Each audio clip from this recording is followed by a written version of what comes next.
আমাদের প্রশাসক আমাকে একটা জিনিস বলতে বললেন, সেটা হচ্ছে কলকাতা কর্পোরেশন এলাকার এমএলএ দেরকে পাওয়ার দেওয়া হয়েছে সার্টিফিকেট তারা ইস্যু করতে পারবে। যে সার্টিফিকেট গুলো মানে কাউন্সিলরদের ছিল সেটা এমএলএ দেরও সার্টিফিকেট অ্যাকসেপ্ট হবে।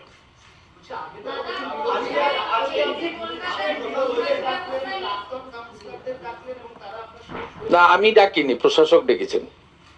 তো প্রশাসককে আমরা বলে দিইনি যে আমরা করবেন ওরা করবেন না, আমরা বলে দিইনি, উনি ডেকেছেন, ওয়েলকাম। আমরা তো ডেভেলপমেন্টে সবাইকে নিয়ে করতে চাই, আমাদের তো কোনো বিষয় নেই। তা আগে ওনারা কেন করেননি তার উত্তর ওনাদের দিতে হবে। আমরা তো প্রথম দিন থেকেই অ্যাডমিনিস্ট্রেটিভ এআরএম গুলোতেও ডাকছি, অনেকে আসছেন অনেকে আসছেন না, দেখছেন আস্তে আস্তে বাঁধ ভেঙে যাচ্ছে, সবাই আসছে। আমরা তো চাই রাজনীতিটা কেবলমাত্র নির্বাচনের সময় হোক, সারা সময় আমরা যদি কাজ করি, ডেভেলপমেন্ট করি, একসঙ্গে করে মোদিজির ভিশন এবং তার যদি লক্ষ্য উদ্দেশ্য বর্তমান সরকার ডবল ইঞ্জিন সরকারের যদি পলিসি অ্যাকসেপ্ট করে নেন, আমাদের তো কারোর সঙ্গে বিরোধ নেই।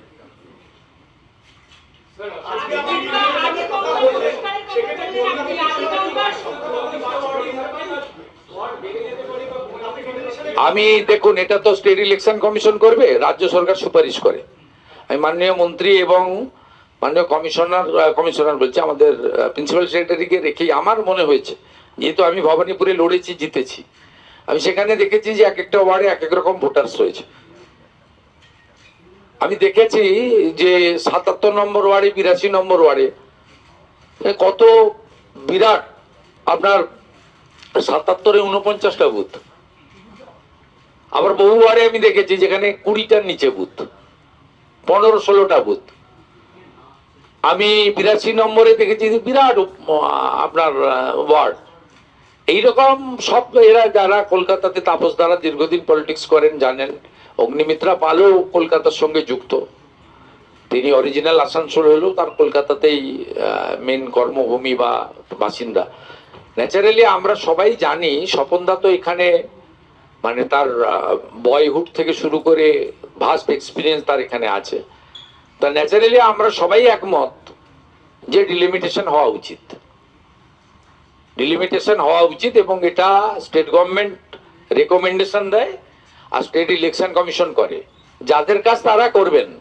কিন্তু as a MLA of this city, মুখ্যমন্ত্রী ছাড়াও তো আমি এমএলএ, নাম এমএলএ না হলে তো মুখ্যমন্ত্রী হতে পারতাম না।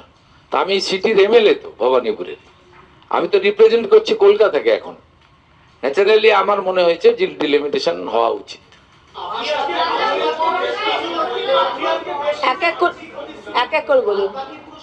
যেখানে যা নিয়ম আছে তাই হবে, আমরা প্রশাসককে এক্সটেনশন দেব না।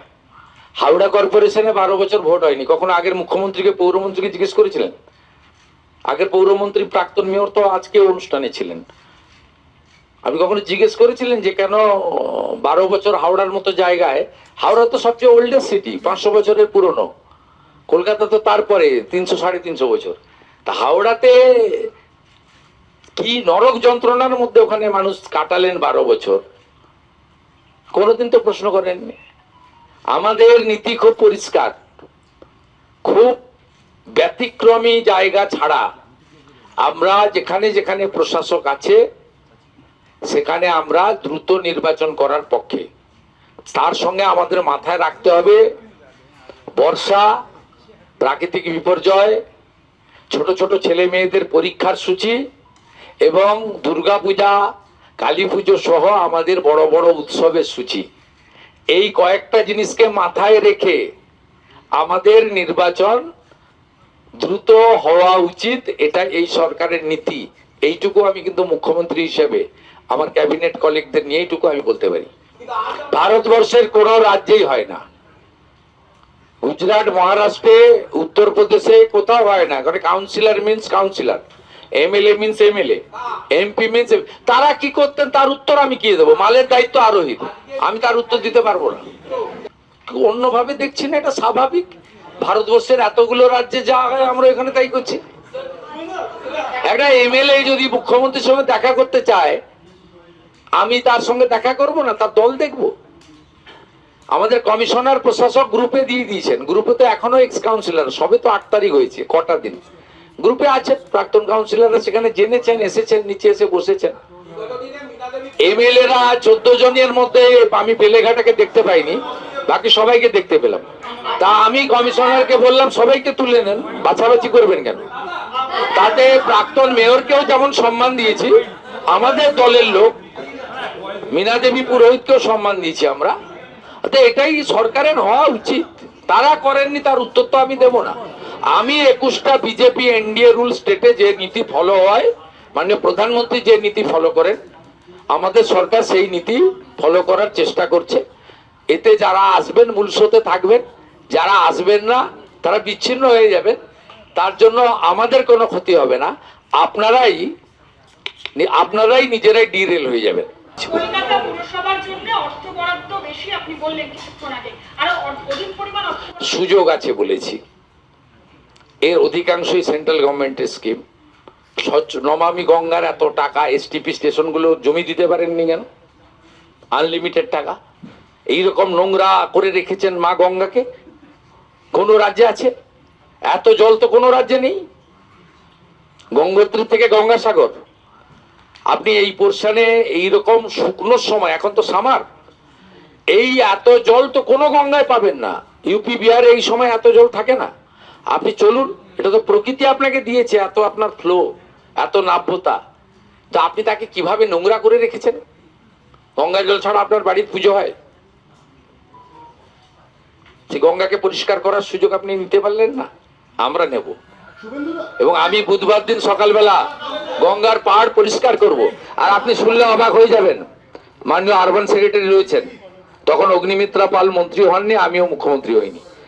ভোট অন অ্যাকাউন্টে এই রাজ্যে বিগত সরকার, তারা কলকাতা কর্পোরেশনের জন্য কোনো বরাদ্দ দেয়নি। বিগত সরকার, ওরা যে এপ্রিল মে জুন জুলাইয়ের ভোট অন অ্যাকাউন্ট করে গেছে, কলকাতা কর্পোরেশনের কোনো বরাদ্দ দেয়নি। আমি মাননীয় আরবান সেক্রেটারিকে জিজ্ঞেস করেছিলাম, ফার্স্ট উইকে কি দিলেন? এপ্রিল মে জুন তো ফার্স্ট উইকে হয়ে গেছে, ফিনান্সিয়াল ইয়ারে কোয়ার্টারলি অ্যাসেসমেন্ট করা হয়। উনি বললেন ফার্স্ট উইকে কোনো ডিপিআর কলকাতা কর্পোরেশন থেকে পাঠানো হয়নি। নির্বাচন বিধি থাকতে পারে, নির্বাচন বিধিতে রাজনৈতিক লোকরা যুক্ত, ইঞ্জিনিয়ার বা আধিকারিকদের কোনো নির্বাচন বিধি নেই। এবং কিছু এমার্জেন্সি সার্ভিসেস রয়েছে যেখানে মুখ্য সচিবের পাওয়ার দেওয়া আছে তার কাছে, যেমন ওয়াটার লগিং, যেমন প্রি মনসুনের কাজ। এর জন্য কোনো নির্বাচিত প্রতিনিধির সই স্বাক্ষর বা এমএমআইসিদের মিটিং লাগে না, সাধারণ সভা লাগে না কর্পোরেশনের। তারা করেননি। তাই আমি এখানে বলেছি, স্টেট বাজেটে 600 কোটি টাকা কাজের স্কোপ রয়েছে, অমৃতে 500 কোটি টাকা কাজের সুযোগ রয়েছে, আমি নমামি গঙ্গাতে 500 কোটি টাকা কাজের সুযোগ রয়েছে, আরবান চ্যালেঞ্জ ফান্ডে আপনি আরো কাজ করতে পারেন বলেছি, স্বচ্ছ ভারতে আপনি আরো কাজ করতে পারেন বলেছি। আমি এই অপরচুনিটি গুলো এখানে ওপেন করে দিয়েছি। মাননীয় প্রশাসক আছেন, তাকে এই কাজগুলো করতে হবে, আমি ওনার উদ্দেশ্যেই বলেছি। খুব এত ভালো স্ট্রং ইঞ্জিনিয়ারিং সেল রয়েছে, কেএমডিএস সাপোর্ট রয়েছে, এইখানকার মতো এত চিফ ইঞ্জিনিয়ার লেভেলের স্টাফ রয়েছে, অসংখ্য এক্সিকিউটিভ ইঞ্জিনিয়ার রয়েছে, অসংখ্য অ্যাসিস্ট্যান্ট ইঞ্জিনিয়ার রয়েছে, পিডাব্লিউ শুধু কনস্ট্রাকশনে নয়, ইলেকট্রিক্যাল ইঞ্জিনিয়ার রয়েছে, ওয়াটার সাপ্লাই জন্য রয়েছে, অসংখ্য স্যানিটারি ইন্সপেক্টর রয়েছে, হেলথের সেপারেট ইনফ্রাস্ট্রাকচার রয়েছে, আপনার এডুকেশনের প্রাইমারি এডুকেশনের ইনফ্রাস্ট্রাকচার রয়েছে, সব আছে। ইচ্ছা নেই, ইচ্ছা ছিল না। সেই ইচ্ছাকে জাগ্রত করার জন্য মুখ্যমন্ত্রী কর্পোরেশনকে সভাগৃহে ডেকে পাঠাতে পারত। মুখ্যমন্ত্রী এখানে এসে এই মেসেজটা দিতে চেয়েছে যে কলকাতার ওভারঅল ডেভেলপমেন্ট ছাড়া এই বাংলার ডেভেলপমেন্ট হতে পারে না। এই শহরে স্বামী বিবেকানন্দ জন্মেছেন, এই শহরে কর্মভূমি কার নয় বলুন আপনি, এখানে কার কার নয় কর্মভূমি? বিশ্বকবি রবীন্দ্রনাথ ঠাকুর থেকে শুরু করে বন্দে মাতরম স্রষ্টা ঋষি বঙ্কিমচন্দ্র থেকে শুরু করে, নেতাজি সুভাষচন্দ্র বসু থেকে শুরু করে, ডক্টর শ্যামা প্রসাদ মুখার্জি থেকে শুরু করে, এখানে কার কার কর্মভূমি নয়, কার কার স্মৃতি এখানে নেই। আমি তো অত্যন্ত ভাগ্যবান যে ভবানীপুরকে প্রতিনিধিত্ব করছি। কার কার বাড়ি নেই বলুন? নেতাজি সুভাষচন্দ্র বসুর বাড়ি রয়েছে, ডক্টর শ্যামা প্রসাদ মুখার্জির বাড়ি রয়েছে, কার বাড়ি নেই ওখানে বলুন আপনি? সত্যজিৎ রায়ের বাড়ি রয়েছে, উত্তম কুমারের বাড়ি রয়েছে, কি নেই আপনি বলুন? আমাদের ভিডিও ভালো লাগলে লাইক এবং শেয়ার করুন। কমেন্ট সেকশনে গিয়ে জানান আপনাদের মতামত। আরও ভিডিও পেতে আমাদের চ্যানেল সাবস্ক্রাইব করুন এবং প্রতি মুহূর্তে খবরের আপডেট পেতে প্রেস করুন বেল আইকন।